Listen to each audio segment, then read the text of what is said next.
Hello, everyone. Welcome back to the latest episode of the Digital Adoption Show, where we host top L&D, HR, and tech luminaries and talk about what's next in the future of work and tech. I'm your host, Neha Smriti, Growth Marketing Manager at Whatfix. And today we are going to answer the question, are AI avatars the future of learning and development? To discuss this topic, we have invited a very special guest who talks about AI avatars like they are his next of kin. Since the topic of our discussion revolves around the subject, it's fitting to invite Kevin Alster, head of Synthesia Academy. Kevin is a recognized name as emerging tech enthusiast obsessed with technology, learning, and design.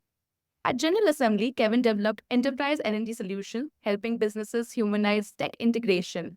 And now at Synthesia, he teaches others how to use synthetic humans and AI for workplace learning. Kevin, welcome to the show. The last time I think we spoke, you were going to get married. So congratulations on that. And how has your married life been treating you? Yeah, I think it's good to close the loop and say that I was going to get married. I did, in fact, get married. How's married life treating me? It's treating me well. I feel like it sits well. It's people ask you if they're like what's the big change or like, how do you feel any different? I do feel different, but I haven't been able to quite articulate how. Oh, I guess it's more, I guess, a general appreciation. What I will say is that it was a partially an Indian, a traditional Indian ceremony, and also there were Jewish rituals in there as well. And I found that our priest was very good at kind of translating how the rituals and traditions have shown up to a modern day. So obviously I had seen my wife before, but there's a period where I'm looking down and I'm holding, I don't know, like a 2 kilo ring of flowers. And it's like, I could see everybody is watching my future wife walk in. And I was like, oh, this is kind of exciting. So I'm still processing this experience. It's very fresh for me, but it's going well. Nice. Great to know that. And yeah, Indian weddings can be complicated, especially the rituals. But I hope you liked it. Yeah, all good. Perfect. So to start this discussion, before we even jump to the questions, I wanted to know if you could tell our audience more about yourself and your time with Synthesia, and also if you could share one of your passions, which is outside the work and which is very particular to your heart and close to your heart. So if you can talk about one of your passion and your time at Synthesia and your journey so far. Yeah, so I think in thinking about this morning, I was reflecting on kind of how I want to tell my story, and I think the thing that I kind of had this epiphany that since I've been little, I've always wanted a twin. Like I was like, I have one older brother, but if I could have a twin, then one of us could have gone to school, the other one could have relaxed. Maybe later on in life, we could have learned different languages. Maybe we can get, learn different instruments or make different groups of friends, and then the secret would be we wouldn't tell anyone, and that we would just everybody would be so impressed because it looked like we did so much more with just as one person. But I was thinking this is so perfect because this is what ties me to like the future of avatars and digital twins and what do we hope our work and lives will change. And so just this little epiphany and think about today and how we're talking about AI avatars, this idea of a digital twin. I didn't even know what it was back then, but I knew that I wanted it. I think as far as Synthesia, before Synthesia, I'd been in education and learning. So my first career was a kindergarten teacher, then moved into ed tech and then corporate learning and also branded learning, which I think has some interesting ties to the work that I do now. But I think as far as I know, I'm the only employee at Synthesia who didn't know about Synthesia until I met the founders, which I think is kind of funny because Synthesia has just exploded since I've been there. And it's almost 3 years now. But I had just moved to Copenhagen at the time. I was doing corporate reskilling and upskilling. And 2 days after I moved in, this other person moved into my apartment. And that would be the person who is now the head of product marketing, but at this time was a very small company. And he was like, hey, we're looking for someone with an L&D background. You should meet the founders. So I met Victor and Stefan, like, wow, you guys are doing some cool stuff. Then I saw the product. And at that time, it was just a very rudimentary editor and a few avatars. But I was thinking, oh my goodness, I could have used this in one of my past projects where I was translating a course on the art of buying and selling at auction at Sotheby's. But we wanted to translate that course into Spanish, and I had paid $15,000 to have this voiceover re-recorded in Spanish and an editor to actually edit that in Spanish as well. And that took up a lot of time and money. And so that was kind of like an aha moment for me. And so that's kind of what brought me to Synthesia, and that was 3 years ago. And it's a lucky story, one that I think is a bit serendipitous, I think is the word I'm going to go with. Right. So I am really glad that since you couldn't have a twin in your childhood, you were able to make your own in later in life. So Well, you never yeah, know when these things are going to. great, great, amazing. So now that I know your story, and obviously as I told you, we have a fun bit round going forth. Yes. A quick rapid fire round. We call it triple strike because we have three quirky questions for you. So are you ready to be triple strike, Kevin? Ready to be triple strike, Neha. Let's go. Cool. So my first question to you is, if you had to create your own avatar, what would you name it and what would be its So I should answer this by first saying I have multiple avatars that are just all over. But if I had to choose one, if I were to have my own avatar, they'd be named Lenny after Lenny Kravitz, and their catchphrase would be "It ain't over till it's over," which is the chorus of one of my favorite songs. But also, I think for L&D as well, "It ain't over till it's over." perfect? I think that's a great catchphrase. I think I'll be using it. I'll be stealing it for my future, maybe. Please do. Yes. Okay. So my next question to you is, if you had to live in any fictional universe, which one you would choose? So the so I'm not sure that this could be a U.S. centric reference, but in the 1960s and the 80s, there was a cartoon called The Jetsons, which was about, do you know The Jetsons? It's like a family. Okay, so they were a family that was living in the future, and this is like old cartoons, but they were a family that's living in the future. And in this future, there's floating homes, there's flying cars, there's a 3-day work week, and all these incredible conveniences that we want for ourselves in the current day. And so I would choose to live in this fictional universe because apparently they've already figured out how really to bridge this relationship of humans and technology. Again, a 3-day work week is my measure for have they figured it out or not. A 3-day work week. Same. I was sold at once you said 3-day work week. I would love to live in this fictional universe for sure. Yeah, absolutely. And they've already figured, things out like again, the robot made there's some things that we'd have to adjust for modern context, but That is they so had true. figured these things out. Yeah, exactly. Perfect. Okay, so my last question is, if you could only eat one food for the rest of your life, what would that be? Hands down easy. This is an Indonesian dish, nasi goreng. It has the spice, it has the rice, both things that I And like. I love nasi goreng for that matter, and I love Asian food. I There we go. All right. Yeah. but it would have been difficult for me if I had to choose one because I have multiples. So I'm glad that you were spot Well, on. I thought about this because I'm probably gonna have it after this talk. Like perfect. So those were really fun answers, Kevin. And I think audience would be amazed to know your thoughts. Now, let's move to the real bit of our podcast, the serious bit of our say so. And Sure. shall we start? Let's begin. Okay. So my first question to you is, when we first talked about this, you were talking about AI avatars and the impact on how they're like revolutionizing learning and development for the next decade or so. Could you start by giving our audience or explaining what these AI avatars are and what was the idea behind these and what were the challenges you were trying to solve? Those are like small bit of questions put together, but if you can just Sure. Yeah. So take yeah. Yeah, well, let's unpack that. So I'll take that first question. So what are AI avatars? I think it's important to mention that AI avatars are human models created. So they're models that are created from real footage of actors, and they're animated using AI that's interpreting the written words or the typed words that you put in. And so what our tech at Synthesia does at a very high level is that it reads the words that people have typed in, and it interprets those words and sentences, and it uses them to generate an AI voice that should sound realistic, animate the avatar, and then give it the expressiveness that's based on the context and the tone of that script. And I think that's something that's important to mention because there have been different types of animated characters, or that's not something that is unusual in L&D. But I think what we've seen in the past 2 years or so is how AI avatars have really changed how we generate things like talking head videos, or who are these characters that we have in our learning experiences. And so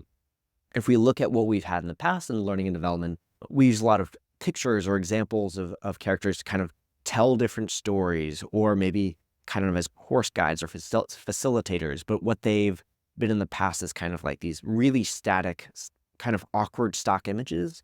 But now, if you're able to type in text, you're able to generate essentially a talking head video or a character. And so, we're seeing it having an impact on L&D is in many ways. But I think first and foremost, starting with the simplest, is that L&D has, whether that's courses or resources or different types of digital learning, there's a need to use video as a way to deliver that information. And I'm not a person who thinks that we should use the video for everything, but if you need to create video, how would you have to do that in the past? You'd have to storyboard it out, you'd have to script it out, you'd have to then record yourself, or you had to be on camera, or even worse, I've had the terrible experience of having to coach subject matter experts who were not ready for camera to try and be on camera. And then you edit it down. Once you're done with that, then you have this MP4 file that you then put into your LMS or however you're delivering that content. But then as that video starts to live online, it starts to age. Maybe things go out of date. And if you need to make a change, then you need to go back and you need to re-record that. When you are talking about AI video or using AI avatars, if you need to switch voiceover, or if you need to translate into multiple languages, or you just need to make content up to date, you can now just click a button rather than me having to hire an editor. So the first and foremost use case is this idea of you can use AI avatars to generate video faster. And again, that is not the key answer to all of L&D's problems. There's, of course, problems of measurement. There's problems of how do we deliver these learning experiences. But really, this is what we're seeing is kind of the main use case. If you do e-learning or digital learning of any type, and you use video, it's very easy to put avatars into an AI video as a way to optimize your workflow, to make this work of creating the content go faster. And so on average, I think if you're talking budget-wise, people say, if you were to hire a live editing crew plus work hours, it'd probably cost you around maybe $2,500 to $5,000 per video. But then if you're able to create a video in minutes just by typing and kind of like building a PowerPoint, then there's the obvious cost savings there. But really, a big part of this is just saving people time. It costs so much time to create these things. There's a lot of other use cases as well, but I think that time and cost savings of creating the actual video is kind of the main key use for these AI avatars. Perfect. So what I understand is it's obviously saving time for people, time cost, as we discussed. You also talked about it can be like once we showed a video and if you want it to like convert into a different language, it used to be different. So do avatars also talk in different language? Like if I have an avatar, would Neha start speaking Chinese if I want to? Exactly. That's how it works, where using AI to translate or using large language models, you're now able to move seamlessly between languages. I would venture to say that a lot of global companies, if they're making internal content, this is something where they'd have entire localization teams. I don't think AI is anywhere near perfect in translating that one for one, meaning to translate it appropriately into Tamil or Mandarin. There'd still be local and cultural considerations, but if you're looking to get 90% of the way there, yes, you can just click a button and suddenly your video's in French. And if you record your voice as well, if you create an AI voice that's a clone of your voice, Neha, then it'd be you in your voice speaking in French or speaking fluently in those languages. So it just opens up a whole other world where folks who were only able to communicate primarily with maybe English as a second language audience or native language English, you can now generate content that is appropriate for those other languages as well. And it's not just the voice, it's also on-screen text or any elements that you might have. So again, one-click translation. It's not perfect, but it'll get you 90% of the way there. Okay, so that brings me to a follow-up question on the very specific thing that we were discussing. So what other customizations are available when it comes to creating your own avatars? So you talked about maybe translating, you talked about adding a bit like other elements also. So if you can just specify what other customization options are available, which the users can maybe take help from. For sure. So when it comes to customization, I think where we're at with the technology now is that based off of the outfit that you're wearing or the way that you look, that's how you'll be crystallized as an avatar. Meaning you could maybe add a logo to a shirt or maybe even change the color of the clothes that you're wearing, but you couldn't make these really big changes like to the hair or to the face. It's very much kind of the way that technology works is what you see is what the model will become. I think if you are, there are two technologies that we have for creating these personal avatars. The first is to use essentially phone camera footage or webcam footage to then record the human performance. You read a script, and then you're able to turn that into an avatar and translate your script or your text into multiple languages in your voice. We also have higher quality production. And so this is for leaders at companies who often make maybe monthly or quarterly addresses to a global company, or their face is a brand within the company. We actually have those folks go to a studio.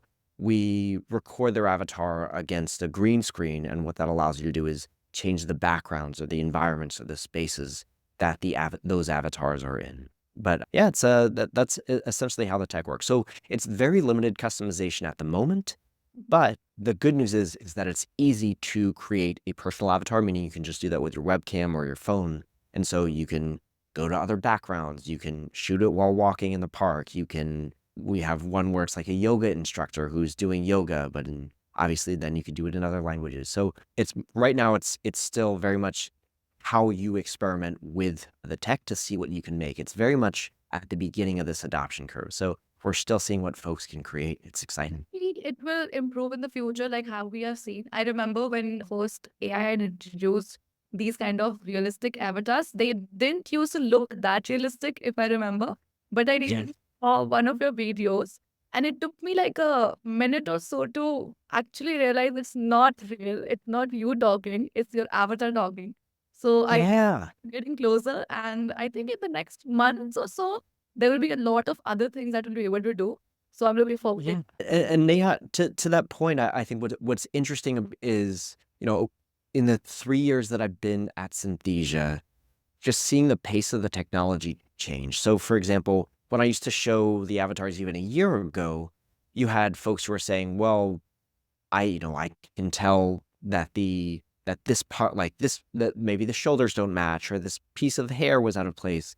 But then especially within the past 4 or 5 months, there's just been this huge technical shift in that the avatars are really not only do they present well, but they're expressive because they're reading the full context of a script. And I think that's what makes this generation of AI avatars different from the last generation, in that it's looking at the context of the script and saying, hey, what is the script actually saying? I'm not just looking at words and sentences. I'm looking at message, tone, and delivery. And then I'm using that to generate the avatar performance. So there's a closer match between what you'd expect to see reading versus how you'd expect to see somebody acting that out. So you're right, it's getting better and better. And I think it's an exponential curve as opposed to linear steps over time where it's getting faster for these new improvements. So it's the worst that technology will ever be, which is exciting. Yeah, well, yeah, I'm sure. I'm sure. So, my next question to you is, Kevin, can you share a few examples for our audience where, for different companies or different use cases, and how you have used AI avatars so that they know what to expect? Like, what could be those stories of success where they have used and we have gotten results? So, if you could talk about those examples. Sure. So the examples that I think are kind of the best use of this tool boil down to it kind of into three different buckets. So one of them is bringing skills, thinking about a experience and how these avatars are used to create a learning experience. Some of them are about communication and how we use video communication. And one of them is about more so kind of time or cost to delivery. And so I think the one that's my favorite and the one that I want to start with is we work with Zoom, who they have a lot of courses and resources for sales enablement training, where a lot of those courses are built in Articulate, Storyline, and Rise. And what they're trying to do is they're trying to create interactive courses and resources that can ultimately help them save on face-to-face training time. Because as you can imagine, pulling people away from their desks, from their computers to sit in the training actually is a huge cost to the company.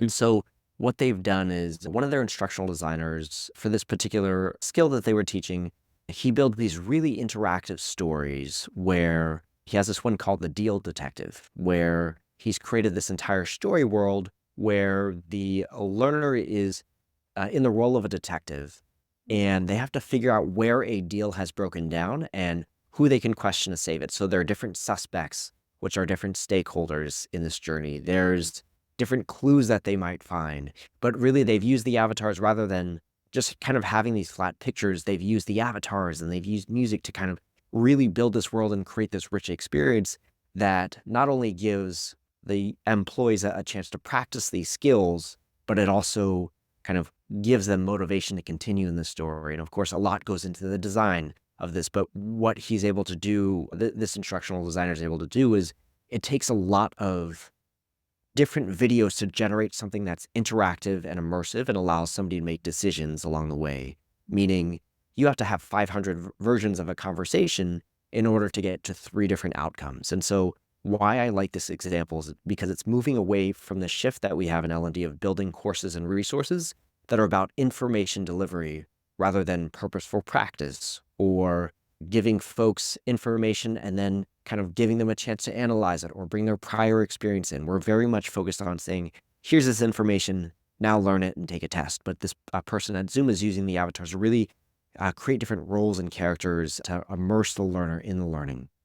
Another big shift that we're seeing, especially in the Fortune 500 space, was DuPont, who is moving post-pandemic from virtual instructor-led training, because during the pandemic, we're all in our computers and training shifted mostly to online.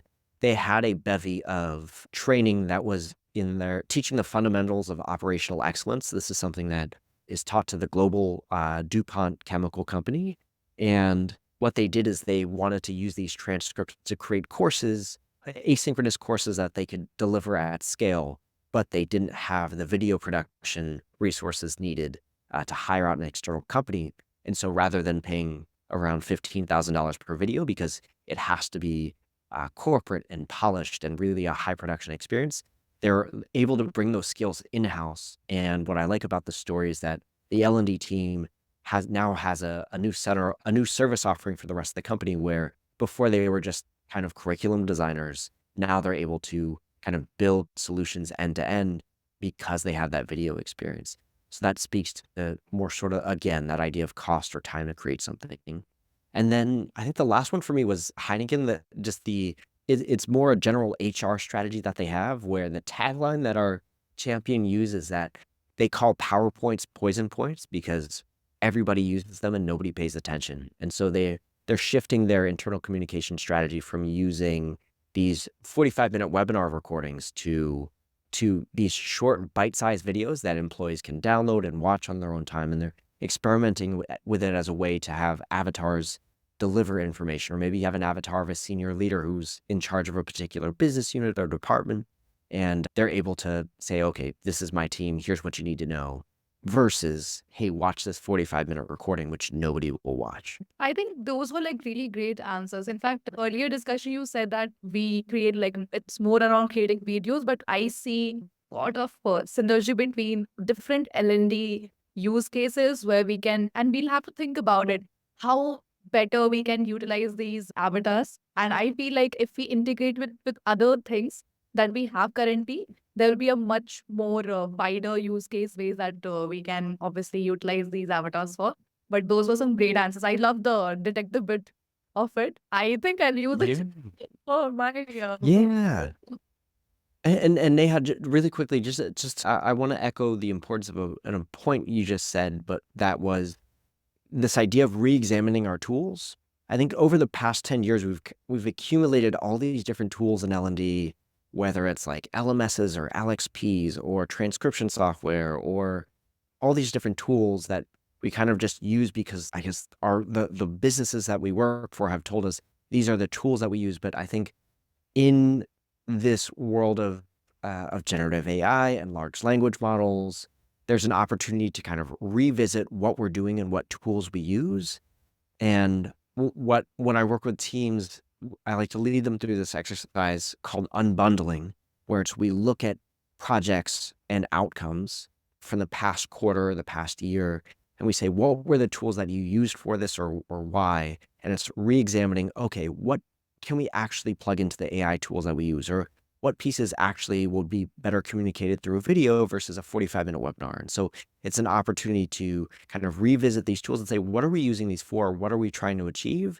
And then maybe taking these 50 tools that maybe we use 5 of and really condense what we're using and really think about why for the experiences that we want to generate. I think my next question to you, Kevin, would be like, how do you actually measure the effectiveness and ROI of? Because every bit of decision that we take for organization, we want to understand how do you measure the effectiveness and ROI of that uh, Yeah. for decision, and what matrices or KPIs do you use to measure that? Yeah. I, it's interesting. So the short answer to this is it depends. I think when we talk about the ROI of AI avatar-driven training programs, I think that's where we have to take a step back and say, okay, AI avatars in video are just the tool for communicating this information. I think it's more relevant than to kind of level up, move a step above and say, what metrics are we looking for? What metrics are we actually measuring? Because it all depends on the L&D's kind of job within the business. So for example, I was talking with a team last week where their job is really, they're kind of like their reality is that they're kind of like a business or they're a content factory where the metrics that they're deciding are how quickly can you deliver this? Their big metric was time to develop. And so when we talk about ROI, we'd always love to think about what is the business impact of these L&D initiatives. But if you're not measuring that or if you're not looking at that, then the reality is that maybe yours are time to development metrics or optimization metrics. You can take a step back and say, oh, but what about performance objectives and other things like that? Well, it also depends on how you're assessing performance, what behaviors you're looking for. I think other metrics to keep in mind are engagement and sentiment. This would be the level 1 Kirkpatrick's. Some people call them smile sheets, but I think we often forget if people aren't motivated by the learning experiences we give them, you're probably not going to move up the rest of level 2, level 3, or level 4. So is it engagement and sentiment or is it motivation? And I think that when it comes to ROI, it's if you don't have a clear line between business objectives and what the learning team objectives are, any learning team is just going to be guessing. And so my advice to the learning teams that I work with is look at your most recent successful learning intervention and figure out who is the business partner that you teamed up with or who that requested this and figure out what impact the learning team's actual courses and resources or digital learning interventions or experiences actually impacted that person's business bottom line and start there. Or if you're stuck in the content factory, which is where a lot of L&D teams are, it starts with benchmarking the time that it takes to create these courses and resources and say, am I able to deliver it better, faster, cheaper? Okay, so I think in the interest of time, because we are only left with, I think, 5 minutes. Uh, Okay. so last final question for you. I wanted to take this question, but yeah. So, and I wanted to be as truthful as possible. So, can AI avatars really fully replace AI like instructors, or they will always act like a supplementary tool? What do you think about it? Yeah, sure. So I think that if I were to answer that question very truthfully, can AI avatars fully replace human instructors? I think the way that my short answer to that is the way that a lot of people teach and instruct and train now, the answer is yes. And that's because, again, a lot of the ways that we do face-to-face training, it very much mimics how we teach and learn in uni, where it's the instructor at the front, the students at the desk, the instructor says what they have to say, and the students take notes, where I think that doesn't mimic how people learn effectively. I think if I had to ask you about your favorite teacher, Neha, what made them your favorite teacher? So, for me, it would be I was able to have a very clear communication with them.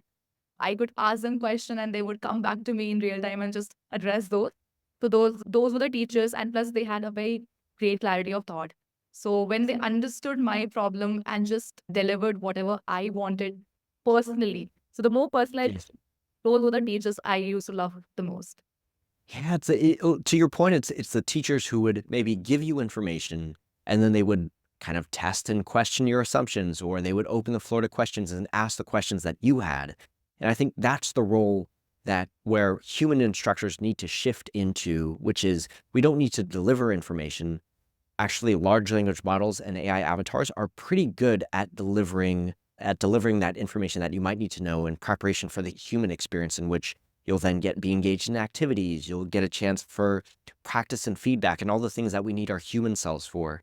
Just to go back to what this reminds me of is my first career as a kindergarten teacher, where I was reading a book aloud, reading a story aloud to a bunch of 5-year-olds. And how would I do it in year one? I would sit in my chair and I would read the book aloud and maybe point to each word. But I think in this day and age, is that something an AI avatar can do well? Yes. So how would I change the way that I read books aloud? Well, one, I'd get up off my chair and I would read the story to the students, but I'd be looking at students' faces and seeing who's getting this versus not. Can I use my body to act out and reemphasize key characteristics about the story to help them understand, comprehend the story better? Or I would mimic I think aloud of how I'm going through what just happened so that students might be able to visualize my thought process. This is kind of how we need to change what we use our human face-to-face time for versus our avatars who are really good at doing what we currently do. So do I think that human instructors will be replaced? No, but if we don't change the way that we deliver instruction, then yes. True, true. Okay, that brings to me to the end of this discussion. And thanks a lot, Kevin, for those were some really great answers. I really had fun asking these questions. And yeah, so this discussion has truly been enriching. And now we know that virtual humans can have so much to offer. And who knew they would change the L&D scenario? Thank you so much for joining us on this podcast today. And to our listeners, stay tuned for more content like this, featuring incredible thought leaders like Kevin here. And we are available on all major podcast platforms, including Spotify, Apple, and YouTube. If you want to reach out to Kevin, you can type in Kevin Alster on LinkedIn and you'll find him there. We'll be putting all the links in the description below. Whether you are at home or on the go, our podcast is your gateway to the learning and latest trend in L&D, HR, and tech. I'm your host, Neha, signing off. Thanks a lot.